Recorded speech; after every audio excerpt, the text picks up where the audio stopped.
نبی کی اتباع کے ساتھ زندگی گزارتے ہوئے کبھی بھی کسی گستاخ کو معاف کرنا اور اس کی گستاخی سے نظر اندازی کرنا یہ بالکل جو ہے اس کی اجازت ہے. I'm ashamed of my bad deeds, but that would never stop me getting on my knees. This morning I was chilling out in London, then I ended up here this time. What a life.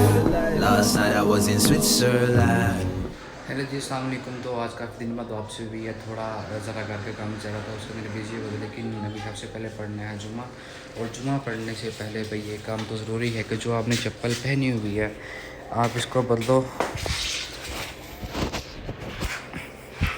اگر تو آپ نے چپل نہ بدلے تو بھائی پھر تو اٹھائی جائے گی چپل. And always try to find a مسجد جہاں پر جمعہ جلدی ہوتا ہو، تاکہ آپ باقی سب سے پہلے جمعہ پڑھ کر فری ہو جائیں اور آرام سے باہر جا کے آپ چل کریں وہاں پر، اور کوئی ٹینشن نہیں ہے یہاں پر.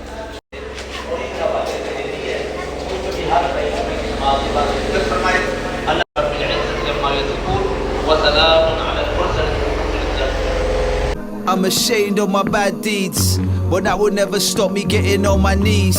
This morning I was chilling out in London, then I ended up here this time. What a life.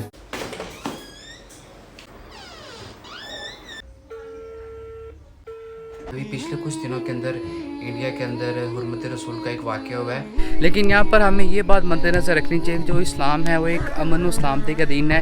یہ ہر ایک دین کی عزت کرنے کی ترغیب دیتا ہے، چاہے وہ دین عیسائیت کا ہو، چاہے وہ دین یہودیت کا ہو، کیونکہ یہ سارے جتنے بھی دین ہیں یہ سارے کے سارے نبیوں کے ذریعے اس دنیا کے اوپر آئے ہیں. تو بھی کبھی ان کی شان کے اندر گستاخی ہوتی ہے تو ہم مسلمانوں کے دل کے اوپر ایک گہری چوٹ پہنچتی ہے. تو اسی بات کو مد نظر رکھتے ہوئے تحصیل کے اندر بھی حرمت رسول کی ایک ریلی نکالی جا رہی ہے، تو اس کی آج کوریج انشاءاللہ کریں گے، تو آپ بھی جڑے رہے وہاں پہ ہمارے ساتھ. اور ریلی بھی بالکل یہاں پہ پلازے کے پاس ہی ہو رہی ہے، تو اس وقت بالکل میں ریلی کے سامنے کھڑا ہوں، اور یہاں سے اگر آپ گھوم کے پیچھے دیکھیں گے تو یہاں پر یہ ریلی ہے سارے. اور گستاخ اور بے ادب بی جے پی کے رہنما کو بتا دینا چاہتا ہوں، ہم اس نبی کو ماننے والے ہیں. عزت اور ناموس پر ہم انشاءاللہ پہرا دیتے رہیں گے. ایک کتاب ہے جو لکھی گئی ہوئی ہے 100 لوگوں پر، اس میں سب سے اوپر ہمارے نبی پاک صلی اللہ علیہ وسلم. تمام مسلمان ایک جسد واحد کی مانند ہے، جب ایک کو تکلیف پہنچے گی تو بظاہر ہے تمام کو تکلیف پہنچے گی.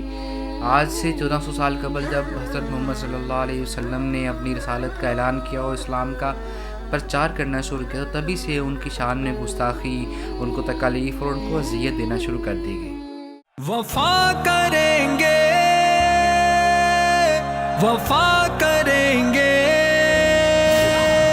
نبی سے ہر دم وفا کریں گے، وفا کریں گے، نبی کا اپنے دفاع کریں گے، عہد کیا ہے وفا کریں گے، نبی کا اپنے دفاع کریں گے، عہد کیا ہے وفا کریں گے. خواہ ان کی راہ میں کانٹے پھینکے جائیں، ان کو پتھر مارے جائیں، ان کے اوپر کوڑا پھینکا گیا، ان کو برے القاب سے پکارا گیا، یا پھر ان کو اذیت دی گئی ہو، تو انہوں نے ہمیشہ ان کو بڑے اچھے رویے اور خوش اسلوبی سے برداشت کیا. مطلب اسلام نے ہمیشہ سے ہی امن و سلامتی کا درس دیا ہے، اور اسلام ہمیشہ سے ہی امن کے ساتھ چلتا آ رہا ہے. تو اب جب کفار ان کے پیغمبر کو ایذا پہنچائیں گے یا ان کو تکالیف پہنچانے کی کوشش کریں گے، اب ان کو وہ تکالیف ایک نفسی طور پر تو پہنچا نہیں سکتے، تو ان کی شان میں گستاخی کرتے ہیں. جن کی شان میں گستاخی کرتے ہیں تو یہ بالکل بھی برداشت نہیں کیا جائے گا. تو اس لیے ہم تمام مذاہب سے یہی درخواست کریں گے، اور عالم دنیا کو بھی، کہ وہ رسول اللہ صلی اللہ علیہ وسلم کی شان کو پامال کرنے کی کوشش مت کریں. اور اگر کوئی بندہ ان کی شان کو پامال کرنے کی کوشش کرتا ہے تو اس کی صرف ایک ہی سزا ہے کہ اس کا سر اس کے تن سے جدا کر دیا جائے، تاکہ وہ دوبارہ کبھی بھی اپنی اس غلیظ زبان سے رسول اللہ صلی اللہ علیہ وسلم کا تقدس پامال نہ کر سکے، اور نہ ہی ان کی بے حرمتی کر سکے. I'm ashamed of my bad deeds, but that would never stop me getting on my knees. This morning I was chilling out in London, then I ended up here this time. What a life. Last night I was in Switzerland.